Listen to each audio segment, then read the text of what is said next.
Woohoo! And we're live once again on another Tuesday.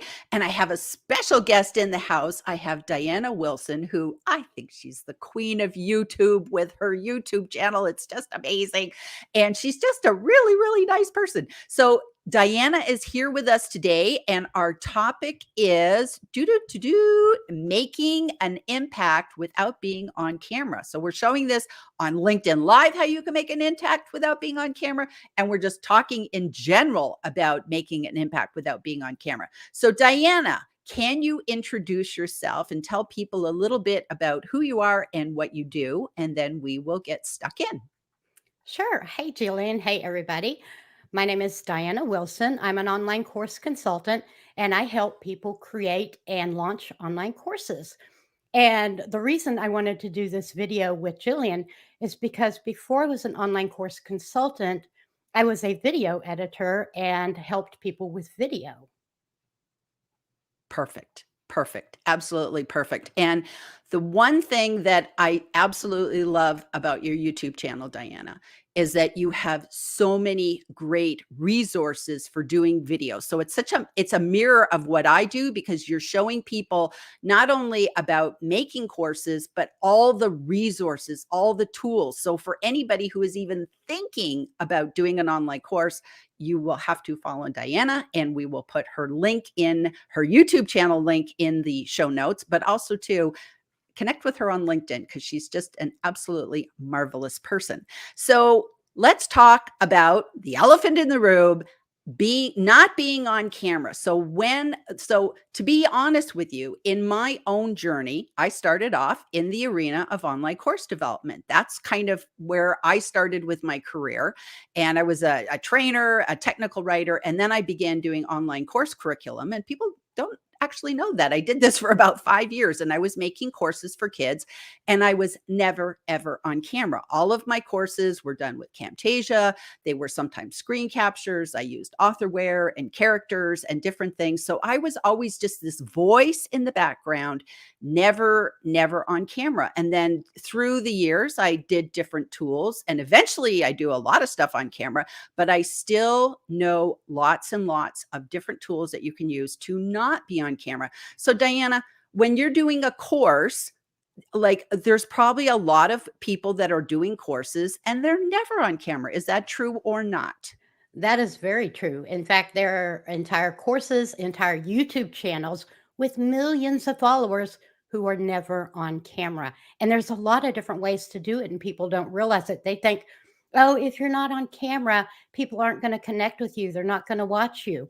And it's more about putting your personality in there, putting your Mm. own brand on it. And you can do that with your voice. You can do that with slides. You can do it with your brand colors. If you think of when you're building your brand, you have certain colors, certain fonts, certain kinds of graphics. And if you're using those, then it's still going to stand out as your thing. I love it. I love it. And you actually have a character, and she's not quite a Bitmoji. She's actually even fancier and prettier than a Bitmoji. But Bitmojis, again, are another thing that can come into your videos. I know I have a whole series that I did on Follow the LinkedIn Leader. I think I have about 12 or 15 videos in that series. And I wanted to highlight leaders. And so I thought, I don't want to be on the camera because it's about them, not about me. And yet I have Bitmoji Gillian in each one of them, and they all had a branded look. And I think that's probably the key, is having that branded look. That's your logos, your colors, and all those things. Now, you've told me before about some of the interesting things on YouTube that you've seen that were a little bit different. And I'm thinking of the guy with the locks. Oh, yeah. You're thinking of it. I remember telling you about this. There is a whole genre on YouTube called hand videos. It's used a lot in cooking and art and stuff, where people face the camera downward and show what they're doing. And one of my favorite ones is called the lock picking lawyer. The lock picking lawyer will never, ever show his face, ever. And he actually takes locks, and he's trying to encourage lock companies to do a better job, and he shows them how most of his videos are 2 minutes because he's got their lock picked in less than 2 minutes. Oh It's my and it's gosh. all hand videos. And I love it. It's really addictive to watch him just totally go in and say, and we just take this and this and it's unlocked. And I'm like, oh my goodness. And these are like $50 locks. They're supposed to be ultra hard. And he just goes, I don't think it was ultra hard, and his brand voice comes through and his snarkiness, and I just love it. I love that. I love that. And another great example of, sort of a hand video is I am currently taking a sketchnoting class. And the instructor, he does all of his sketch notes and he's using his camera. And I guess he's using a webcam, but you're looking down at his drawing. And his whole thing is showing us how to draw stuff. So he's sketchnoting. So we never really see him. We do occasionally, but for the most part, we're really watching his technique as he's talking, and he's got the most awesome voice, and his voice actually smiles. And that's probably a key thing. You really want to use your voice, like you said before, get your personality out with your voice. But you see his hand, you see how he's drawing, you see how he's talking and drawing at the same time, and he's doing little figures and words and books and all these different things. And I think that those are really key. Like you said, the cooking videos, those are ones where, what's the ones on Facebook? They're like tasty, or I don't know what they are. You see a lot of those and they're just like, they're great. They're great. Yeah, you can So, even buy great tripods that will hold your phone, and it will oh, point straight down. You can look for them on Amazon. Their tripods are specifically made to point your camera down so that you can do, if you're teaching somebody how to knit, you can show them up under the screen. If you're teaching somebody how to draw, paint, anything, even make jewelry, all of that mm. would be great for hand videos. Yes, yes, yes. And I know if you also too, if you don't have any kind of talent, you're like, okay, I would love to have those kind of hand-drawn videos, but I don't have the talent myself. I remember I started off with a program several years ago called Videoscribe, and this was a great tool where it allows you to draw pictures, but you don't actually have to draw them. It's a software where you import the clip art, you import their pictures, and you could have pictures of kids and words on the screen. And then it kind of like moves around the screen and it draws it for you. So it's like you just kind of say, oh, I want a picture of a dachshund. And then you see it drawing the dachshund. So you don't even have to have any skill. You just have to be able to think in pictures. How would I do that? And I think actually my very, very first video on LinkedIn was for a WordPress. I think it was like Las Vegas WordPress conference or something like that. And I did it with that drawing tool. And like people were like blown away. It had so much impact because you watch it being drawn for you. So those are good examples too. Yeah, there's a guy on YouTube, and the name of his channel is General Knowledge, and he's teaching. It's kind of a mix of history and geography. It's a history of the world, like where people move to, where they move from, how things change. And his entire channel has over 600,000 subscribers, and it's all done with doodle art like that. He will throw in Wow. the occasional clip of a map. And like with my channel, I use screen share when I'm doing a tutorial. I use graphics, and I also use slides. Other people, when they want to do video clips, will do either B-roll, or they'll have an animation program like the Doodle Art, or even something which is another animation program. There's so many out there nowadays that you can I just use go one in called and make them. Powtoons. Yeah, Powtoons is good. Biteable.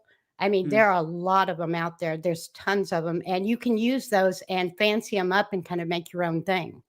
I love that. I love that. So, can you explain for people what B-roll is, just in case they're kind of new to the video world? That's a term not everybody understands. Yeah, B-roll is basically, and a lot of people use it when they're doing their headshots. Like if you're taking a video of you and you're talking about something, if you're talking about a boat, B-roll would be when you throw in a video of a boat, Okay. or you're talking about a camera, B-roll would be the video of the camera that you're talking about. So B-roll is the video clips that show something that you kind of work into your video editing, or you can use it completely. The World According to Briggs, that's all he uses in all his videos is B-roll. He's talking about Oh, places all over the world, and he wasn't on camera for years. He just recently got on wow. it, but all he did was put in B-roll of the places he was talking about, which would be video clips of buildings, cars, places, whatever he was showing. Wonderful, wonderful. And B-roll could also just be a photograph that you just put for, 2 or 3 seconds or something like that. So you can even do your B-roll doesn't even have to always be stock video either. It could actually be video that you take yourself, but you could also just use photographs, right? As Correct. well? Yeah, that's what I do on my channel is when I'm talking about something and I'm not showing you something on the screen, I'm not doing a screen share. I actually have a pro Canva account and I listen to a little piece where it says, and you should do this, this, and this. And then I go into Canva photos and I try to find a graphic that Mm. represents what I'm talking about. And then the next sentence, and yeah, it's kind of a lengthy process, but I actually do entire videos just of graphics. And you And can they're even they're animate engaging. those graphics if you wanted to. That's true. So do you wanna talk about some of the tools that you're using? So you're using Canva, that's kind of your go-to for do you actually make your videos in Canva, or are you just getting your sorry, are you getting your photographs from Canva, or are you using Canva to make your videos? I just use Canva for the graphics. I use it for my thumbnails, my graphics. I use it to create slides if I'm going to use Okay. slides in my video. And that's really important when you're kind of doing a, top 5 things, top 10 things, to have slides to break it up with some consistency where you'll Mm, use the same graphic over and over and it'll say something different on each slide. So I'll use slides to break up those graphics when I'm doing a listicle. Now I use Davinci Resolve for editing okay. because I used to be a video editor, so most people don't want to get into the DaVinci Resolve, but I love it. I mean, it's easy for me because I've been using it for probably about 5, 6 years. Right, and they do actually have a free version, right? Like, you Yeah, can it is free, and if you wow. decide to get the upgrade to the mega one that you can make full on, movies with documentaries and stuff, it's last time I looked, I haven't looked in a while, it was $300 and that's for life. Wow, In other wow. words, you're not paying somebody subscription fee, subscription Right, fee. right, and that's a program you download to your computer, and that Correct. works for Mac or Windows, either one, And right? Linux.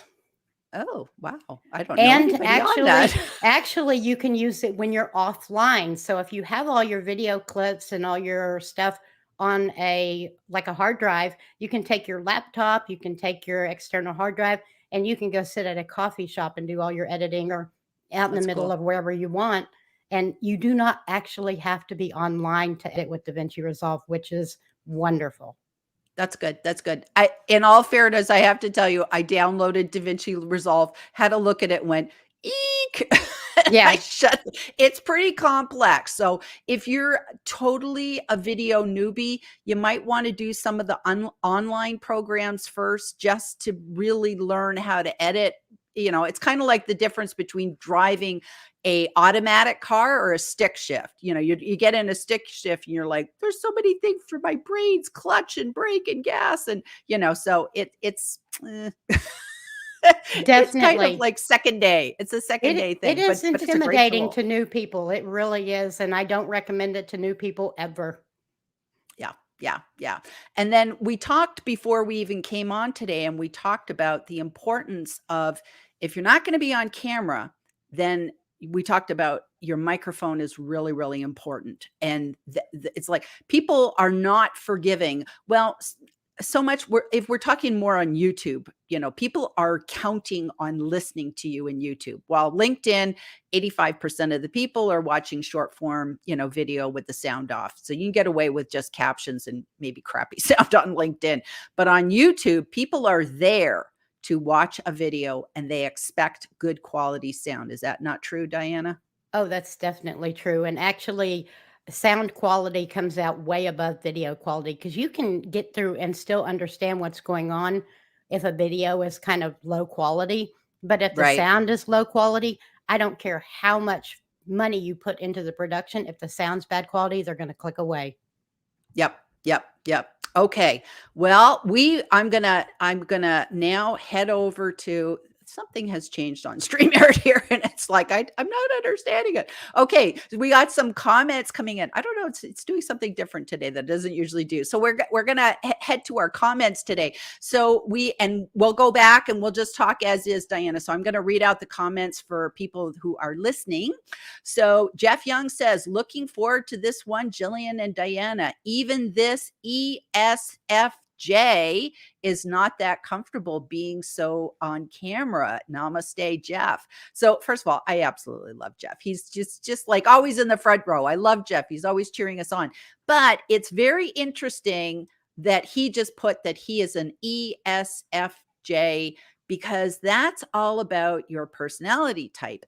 And that's how Diana and I met, because you put that in your banner, or you put that somewhere, Diana, and I came across because we are both the exact same personality type.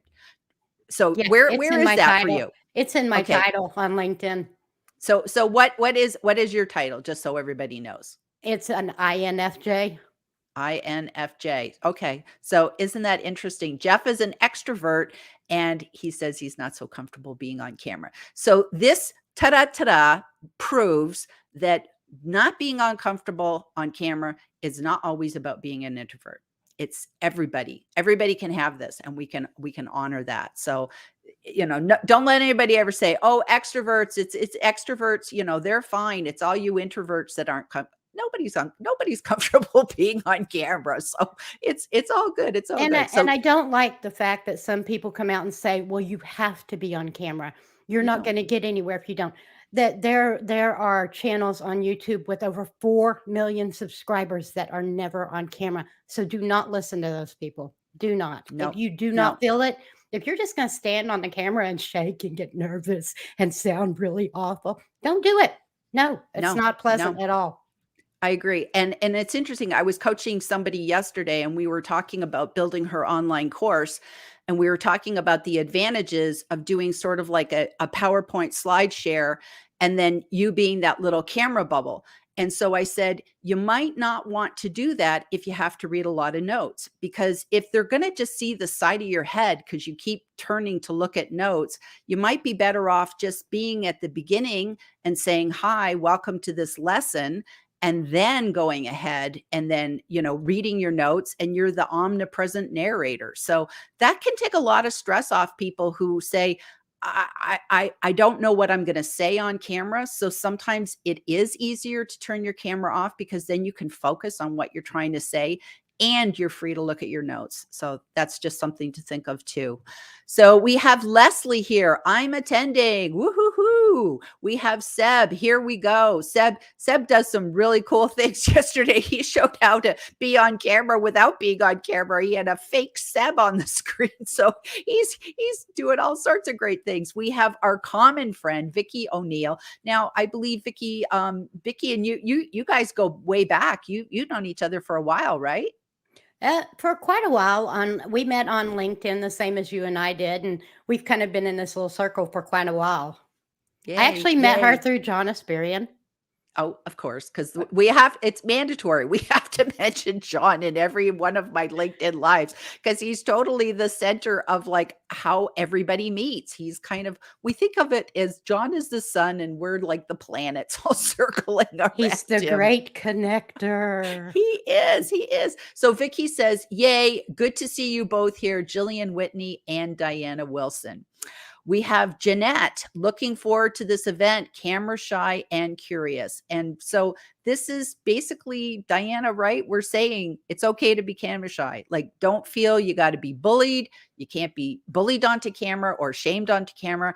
And if you're someone like me, you work your way up in baby steps. I started with the screen shares. Then I went to Loom, being that little circle. And then eventually I was okay being on camera. But that's my personal journey. And I think everybody has to have a journey for what works for them. Correct? Correct. Okay, Jim Wolf says, "Good evening from sunny UK." Now, Jim is a classic example of somebody who loves being on camera. He's just amazing. But he's also really good about music and bringing music in. And again, music is something that you could use to brand your non-talking head videos, isn't it, Diana? Oh, Having correct. Yeah. certain music? Yeah, my big thing is my character, and I think you have a picture of that if you wanna throw it up and show people my Oh, yeah, I character. do. I I do. throw Let's it I sprinkle it here and there throughout my videos. There we That go. that's my character. So that's what you see when you see that, you know it has to do with me. I also use my a particular pink in my brand that is on all of my videos. That pink will show up in the background. It shows up on my thumbnails. Yeah. So There we go. that pretty much brands it. But you can Yep. brand with certain sound effects, you can brand with certain musics.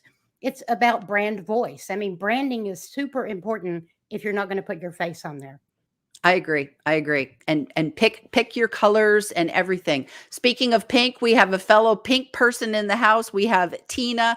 Good evening from Belgium, and she brings her pink. Her branding, her pink is coming into everything. So it's good to pick the colors that go with your personality and use them in everything you do. Because again, it stops the scroll. People see it and it's like, oh, okay, I know you. I know you. So Jeff Young says you did just fine on camera during our Zoom, Jeanette. Oh, cool. So see, is very good. And it's interesting.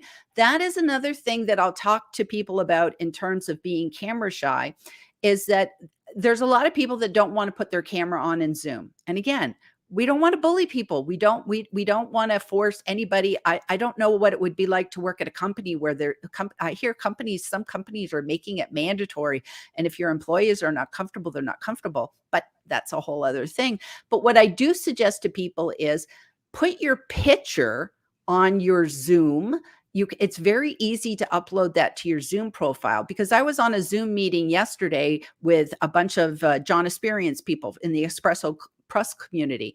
And a lot of people turned off their camera and they had their photos up. And when you see somebody's smiling face, it's engaging. Just seeing a name on Zoom, not so much. So, make use of those pictures. That's a good way of doing it. Aids to brand, avatars, bitmojis, emojis, and of course, GIFs. GIFs. Love the GIFs. Love the GIFs. A lot of the audio guys don't go on camera. I prefer this when it comes to music production tutorials, as I can focus on the process. Well, that's a good point. That's a True. very good point. That's a good point. Vicky says Diana Wilson does a great job with her videos on YouTube, very detailed about tech and how-tos. So do you want to give us any tips on sort of how you prepare all of your videos? Well, basically, I write out a script, and then if it's going to be a video where I'm actually showing you how to, like, step by step, how to use Podia, step by step, how to use Gumroad or some other software, I actually turn on Zoom and by myself, and I do a Mm. screen share and I record it, and that's my video. But Zoom actually only does mono audio instead of stereo audio. It's really awful. Oh, So I oh, open Audacity and I hook my good microphone up to Audacity and actually record my audio through that. And then when I get them into Davinci Resolve, I just sync them, which of course gets wow. into difficult again. Wow, that's very, very clever. And are you captioning your videos, or do you just use the YouTube editor? What do you do for captioning? Because I know you're good about Otter, captioning. Otter. Otter AI. Okay, so you just upload the video, get the captions, and push them down. Okay, Well, that's good. actually, I once I get done editing the whole video, I download just an audio first. I stream that over Okay, to Otter, and then I download the video separately because it uploads quicker to Otter if you're just uploading an MP3 versus an MP4. okay, okay. I think John Esperian does that too. So that's a really good tip. Work with just the audio because it's just a lot faster. Oh yeah. It's amazing. It's amazing how big video files can be. And how long are your tutorials on average? The long tutorials like for Podia, Teachable, Talent LMS, those are going to be about 20 minutes. Now, Oh, if I'm doing a shorter one like how to do some marketing or tools to use, they range I try to go around 10 to 15 minutes. okay. I Okay. do No, have some that's really short ones where they're kind of 5 to 7, but not usually. I'm too okay. That talky. it's a good tip. Good tip. I'm too talky too. Okay, we have G here. Here's another Texas person. G, I'm all of a sudden I'm making the connection that you both are in Texas, and I don't know if you guys are connected, but you should connect because you both would get along because I love you both. Yeah, And I'm G said, I'm west of Fort Worth, so she's just on okay, the other side of the metroplex from me. okay, okay, and she says it's raining and ugh in Frisco. So, and you were saying you were like worried sirens could go off and at Yep. any moment. It's like, oh, okay, okay. So G says this is definitely brightening the day. That's good. That's good. And Vicky says I just watched a video from Key Fob Rob that's under 2 minutes on how to change the batteries in my car's key fob. It's a close up of the key fob, not him at all. That's so true. And a lot of the unboxing videos are the same where you're focusing on what's in the box, what they're doing. I remember when Dropbox, this is going to date me, but I remember when Dropbox, like, the online software, like sync your files on the cloud Dropbox. I remember when they debuted and they used these like little cartoon cutouts. It was like they were like these little cutout characters, and it's like, here's Jeff, and it's like Jeff is going hiking, but he wants to have his files with him. And you just kind of saw them like it was like stop motion. It was That's so stop funny. motion. And it was like so funny. But you know what? It was engaging and I bought it. I bought Dropbox. Here it is. I still have Dropbox, so it's pretty cool. Tina says, I love to watch the sketch note videos. It's so inspiring. You learn a lot. And it's absolutely true because you're like, it's almost like it's soothing. It's soothing to watch somebody draw. It is. And I love, and there's actually even software now you can get for your iPad where you can draw a picture and then you can slow it down and then it shows you drawing your own pictures as well. Like if you like to sketch, you can see it sketched before your eyes. So that's kind of cool too, which is different than Videoscribe because Videoscribe does music and, audio and all sorts of stuff. Vicky says, I love those Speedy cooking. Oh, is that who it was? Was it Speedy? Speedy, it does the cooking videos. Oh, Gillian, it's tasty. 29 million subs. Wow. Wow. So I think we just myth buffs that the whole you have to be on camera thing is not true. Exactly. It's not true. It's not true. Okay, we have Sarah Clay here coming in from London. Hello, Gillian. Great to see you. We have Germany. Jane, hi from Germany. We have Jeff again. I would love to do a 5 to 10 minute, I'm thinking minute presentation with nothing but movie clips and quotes. Of course, it would end with I'll be back, Terminator. Now, that's actually kind of funny. I don't know if you've ever seen this, Diana, but I think there's a YouTube channel which is like any movie in 30 seconds or something. Have you ever Yeah, seen this I've one? seen a few of those. I've seen a Yeah. couple people doing those, and those are really fun. They're very fun. And, legally, I don't know how they do it. Maybe they don't worry about it, but, that's, those are fun. I think the funnest one was like Wizard of Oz. You're just like Wizard of Oz in 30 seconds or something like Yeah, that. there's a So channel called Cinema Sins that actually goes through and shows clips of all the sins in all different movies, and they do something like that. oh, And oh. they talk over it though, so that it's fair use. Oh, okay. Okay, so that's interesting because it's like that's kinda like sometimes if you get like a DVD, there'll be something at the end where it's like the directors and, some of the editors and actors will kinda, talk about the movie and almost go over the whole movie and say, "Oh, at this part here, we couldn't get the car off the building, so we had to draw the car." They're Yeah, telling you've you. got to be careful with fair use. Watch what you're using because you can get copyright infringed really easy when doing that. Mm, and that's important with music, and I think you gave me a tip for music for YouTube, and what was that tip? Do you remember that? YouTube has a music library. Yeah. If you're using it on YouTube, use the YouTube music library. That way, you're never going to get copyright infringed. Yeah, yeah, and you could lose your whole channel, which if you have a lot of subscribers and, ultimately, if you do really, really well with your YouTube channel, you can make money off your YouTube channel because if you have a bunch of subscribers and then there's people running ads on your YouTube channel, you get checks. So it's like, why Exactly. not? That's a great way to do it. So you don't want to lose that YouTube channel if you work that hard to do it. So that's really important. And Vicky says, and you can edit videos now in Canva. So yeah, that's true. You can edit videos in Canva. You can record videos in Canva. Canva's like really kind of like doing a lot of stuff now. So that is definitely a good tool to use. So we've hit the 30-minute mark. So Diana, what would you have to say would be like the takeaway you'd want to leave us with today, your words of wisdom? The takeaway would be don't be afraid to make videos just because you don't want to be on camera. There is always a way to figure out a different way to make an impact without using your face. I love it. I love it. That is absolutely awesome. Thank you. So, everyone, thank you very much for being with us here today. And we'll see you back again next week with another LinkedIn Live with Gillian. And I appreciate you guys being here. And I will put Diana's YouTube channel in the comments so that you can check that out. And please connect or follow Diana because she's just got some really great stuff to share. And she is the same personality type as me. So that makes it even fun. Okay, everybody, we'll see you next time. Bye.